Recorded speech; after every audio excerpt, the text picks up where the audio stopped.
Allah Subhanahu wa taala telah memberikan tanda-tanda kebesaran di alam raya ini merupakan bukti-bukti wujudnya Allah.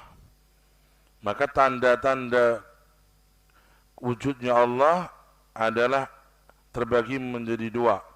Ada ayat Qur'aniyah dan ada ayat kauniyah. Kemudian Allah Subhanahu wa taala juga memberikan kepada manusia sebuah suara hati yang murni, yang fitri, yaitu namanya suara hati nurani. Suara hati nurani manusia itu tidak akan pernah dia mengingkari wujudnya Allah yang esa. Orang kalau mau jujur, ya, orang kalau mau jujur dan punya akal sehat, dia tidak akan pernah mengatakan Tuhan itu dua atau tiga. Bagaimana bisa dia mengatakan Tuhan dua atau tiga? Yang menguasai alam semesta ini kok dua tiga? Rumah tangga aja kalau yang jadi pemimpin dua, bentar lagi broken home itu. Ya, harus pemimpinnya adalah suami, istri sebagai permaisuri, sebagai pendamping. Kalau istrinya punya karep, yang suami punya karep dan nggak mau ada yang ngalah, ya maka terjadilah yang namanya pertengkaran, terjadi namanya kecekcokan, dan akhirnya sampai kepada perceraian. Itu akibat tadi, ya, tidak mengikuti syariatnya Allah Subhanahu wa taala yang sudah yang mengangkat laki-laki sebagai pemimpin. Ar-rijalu qawwamuna 'alan nisa. Pemimpin itu laki-laki, suaminya pemimpin. Bukan pemimpin dengan kekerasan, bukan pemimpin dengan kekuasaan, memimpin dengan kebijaksanaan, memimpin dengan keteladanan, memimpin dengan akhlakul yang karimah, yang lembut. Itu pemimpin. Ya, tapi pada karakter kepemimpinan di saat-saat perlu keputusan yang memutuskan suami. Nggak bisa keputusan dipegang oleh dua pemimpin. Ya pasti bertentangan. Itu kalau rumah tangga. Bagaimana kalau kantor? Kantor dirutnya dua. Oh sesok ambruk itu kantor itu. Itu langsung kolab tuh kantor tuh. Karena yang memutuskan itu berbeda orang. Beda orang, beda pemikiran, beda kemauan. Ya, maka dikatakan oleh Allah dalam Al-Qur'an apa? Lau kana fihima alihatun illallah la fasadata. Kalau jagat raya ini yang memimpin dua Tuhan, maka rusak nih jagat raya ini. Ya. Ada lagi yang lebih spesifik ayat Al-Qur'an di surat apa? Al-Mu'minun. Apa kata Allah? Mattakhadallahu min waladin wa ma kana ma'ahu min ilahin idzan la dhahaba kullu ilahin bima khalaq wala ala ba'dhum ala ba'd subhanallahi amma yasifun. Ya, kata Allah di Al-Quran lebih spesifik itu. Allah tidak pernah mengangkat anak. Allah tidak punya anak, tidak beranak, tidak diperanakan. Dan Allah tidak punya yang namanya Tuhan istri, nggak ada. Allah Maha Tunggal, wahidun ahad. Qul huwallahu ahad. Kalau Allah itu dua, apa kata Allah? La dhahaba kullu ilahin bima khalaq. Maka masing-masing membanggakan kreasinya. Aku segawe Afrika, awakmu segawe Eropa. Apa inti? Apa Afrika? Kata Tuhannya orang Eropa, enak men. Apa Eropa? Ya toh, tukaran gitu. Sing tukaran pangeran. Sama-sama membanggakan hasil kreasinya. Yang ini bilang bagus ini, yang ini bilang bagus ini. Bisa perang, yang perang Tuhannya itu. Itu la dhahaba kullu ilahin bima khalaq wala ala ba'dhum ala ba'd. Ya. Jadi akal manusia yang jernih, fitrah manusia yang bersih, yang asli, nggak mungkin menerima yang namanya konsep trinitas Tuhan tiga itu. Atau Tuhan anak, Tuhan Bapa, atau Tuhan yang berbanyak-banyak. Ada Tuhan ini, Tuhan ini. Tuhan kok 20, Masya Allah gitu. Gitu, kok tukaran perang gitu. Ya, tidak ya. La ilaha illallah. Hati nurani manusia itu mengatakan la ilaha illallah. Tidak ada yang benar disembah kecuali satu, Allah Subhanahu wa taala. Hakala.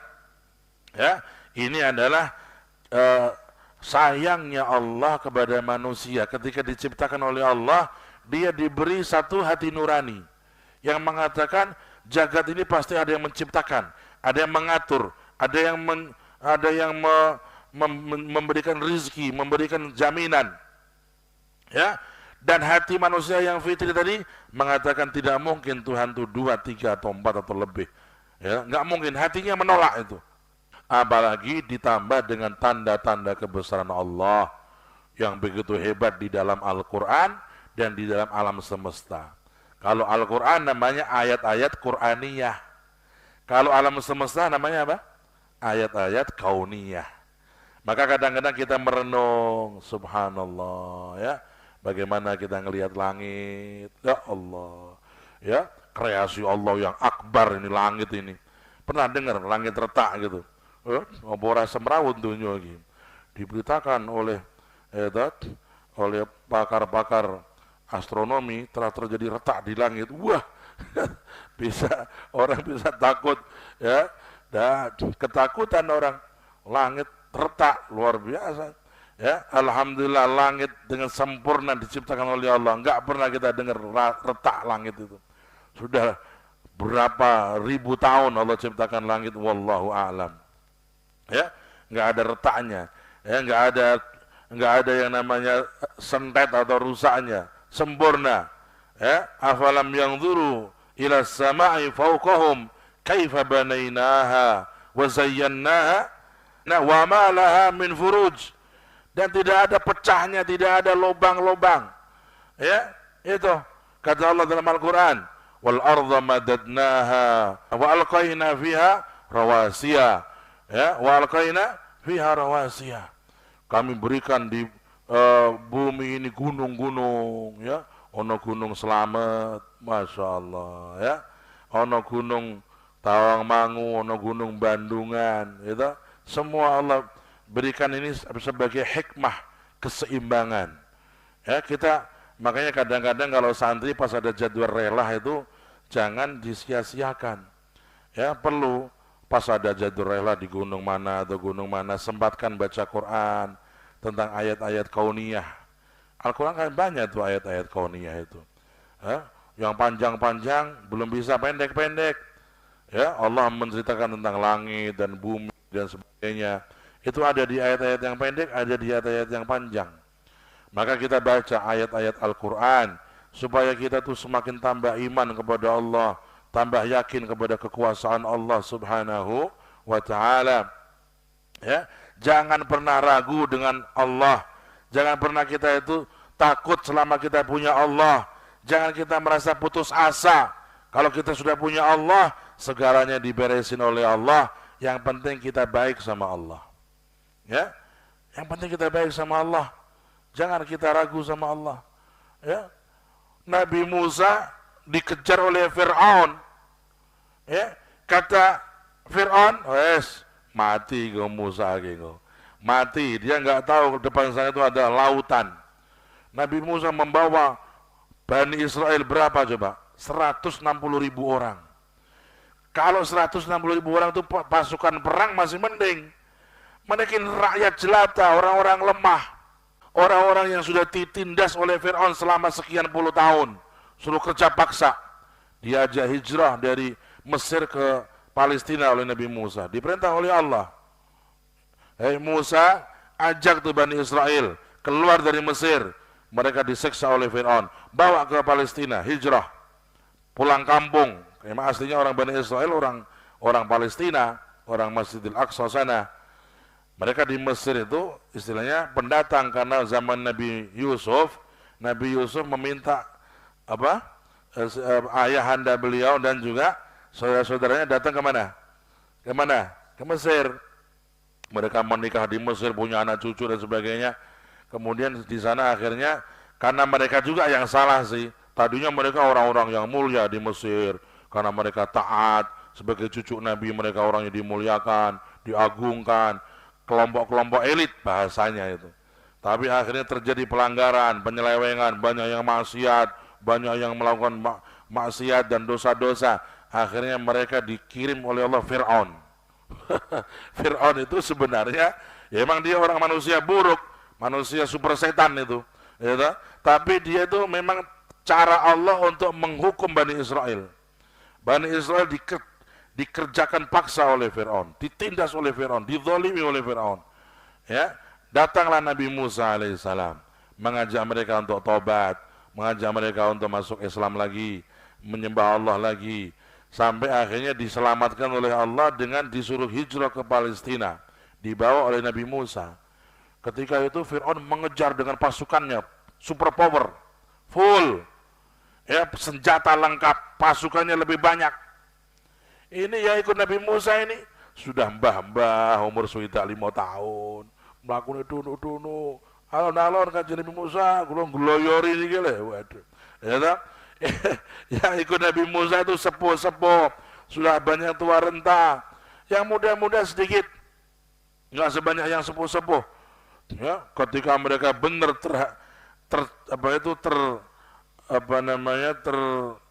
terhadang dengan lautan yang begitu luas mengerikan, mereka langsung protes Nabi Musa. Nabi Musa, kau ini malah bikin kita celaka, kita ini bakal mati ini.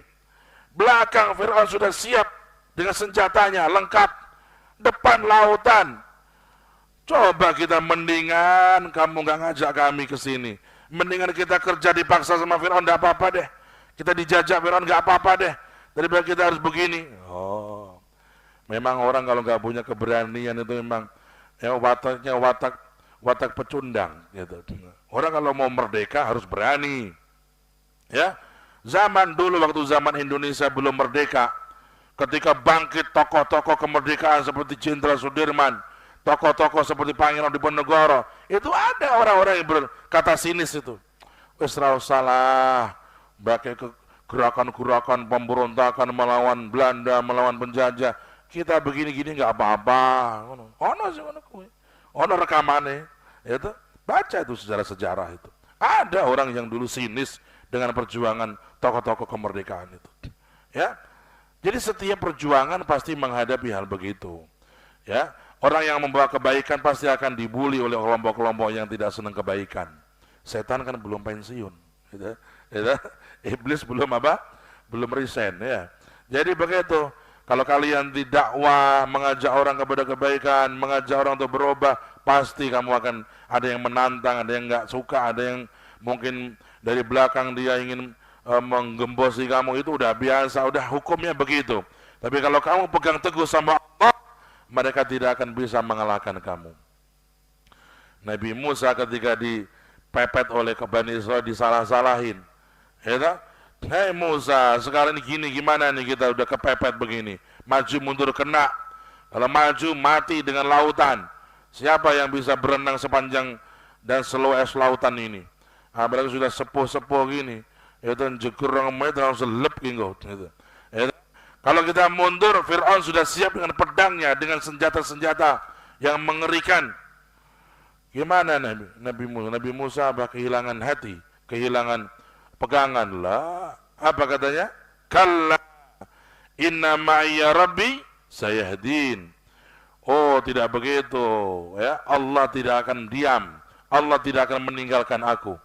Aku punya Allah, pasti Allah punya solusi untuk aku. Langsung, ya, hei Musa, pukulkan tongkatmu ke laut. Ya, dipukulkan oleh Nabi Allah Musa ke laut tongkatnya. Kemudian Allah dengan cepat kilat, nggak pakai perencanaan, nggak pakai program, nggak pakai hitung dulu uangnya, wah kesuwen, mati se, itu dipukulkan tongkat oleh Nabi Musa ke laut itu, tiba-tiba menjadi 12 jalan. Setiap jalan itu sudah siap pakai, kering, tidak basah, tidak licin, luar biasa. Itu. Begitulah kalau manusia itu membuat apa-apa itu lama, manusia. Nah kalau Allah kun, yakinlah kepada Allah.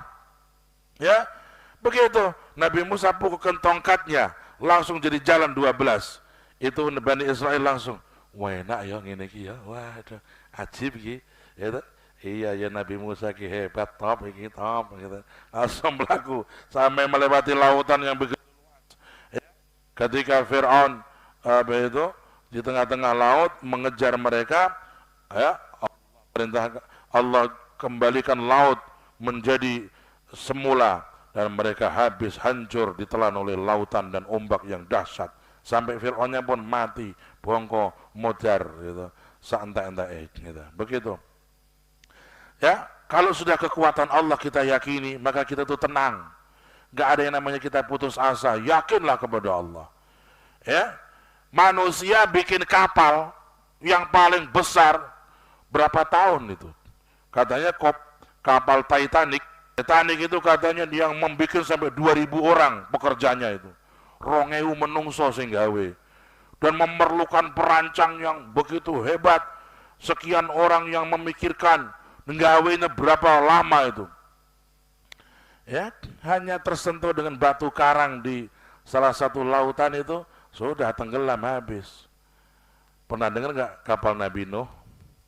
Sing gawe sapa? Nabi Nuh dhewean tok. Kapal Nabi Nuh itu yang bikin siapa? Ya Nabi Nuh dhewean, nggak ada tim. Tok. Nggak ada timnya itu, nggak ada perancangnya itu. Langsung Allah, wa auhayna ilaihi an isna'il fulka bi ayunina wa wahyina. Hei Nuh, bikin perahu. Malah digojlokin sama orang-orang tuh yang benci sama Nabi Nuh, yang benci sama Islam tuh. Anjane wong stres ki aneh-aneh, ora ana udan, perahu. Nuh gitu. Ya, carane wong Jawa ngono kuwi. Ya, anjane aneh-aneh, wayahe wong donong kafe, malah ngaji nang masjid. Aneh-aneh santri-santri ngono. Ya, itu suara ngono kuwi. Suara ngono. Anjane zaman iki wis aneh-aneh, wayahe wong do kepenak ngurusin dunya iki kok ngaji terus aneh-aneh. Sing kono nganggep awake dhewe iki aneh, sing kene nganggep kono ya aneh. Aneh-anehan gitu. Ya. Jadi begitu. Jadi Nabi Nuh itu dianggap aneh oleh orang-orang kaumnya itu. Hei Nuh, kamu gila ya? Ini nggak ada hujan, kemarau panjang, kamu bikin kapal gede kayak gitu. Nabi Nuh diam. Itu mau diperintah oleh Allah. Ketika sudah selesai kapalnya, Allah menurunkan hujan deras, badai. Hujan yang deras nggak berhenti, seluruh bumi tenggelam dengan air. Ya, seluruh bumi. Muktamadnya ahli tafsir bahwa banjir yang terjadi zaman Nabi Nuh itu menyeluruh, bukan hanya satu negara. Kullul ard, semua bumi terendam air. Ya. Kapal Nabi Nuh yang membuat, ya, tapi bisa selamat di tengah-tengah badai yang dahsyat. Kenapa? Karena dia diridhoi Allah, dalam pandangan Allah, dalam penjagaan Allah. Tapi kapal-kapal yang besar apapun kalau enggak diridhoi oleh Allah, maka dia akan tenggelam pada saat yang Allah kehendaki. Ya, maka intinya satu, kita kuatkan yakin kita kepada Allah Subhanahu wa taala melalui apa? Ayat-ayat Qur'aniyah, ayat-ayat kauniyah, dan dengan mendengarkan suara hati nurani. Hati nurani itu suaranya Allah Subhanahu wa ta'ala. Mudah-mudahan Allah membimbing kita selalu. Amin Allahumma amin ya rabbal alamin.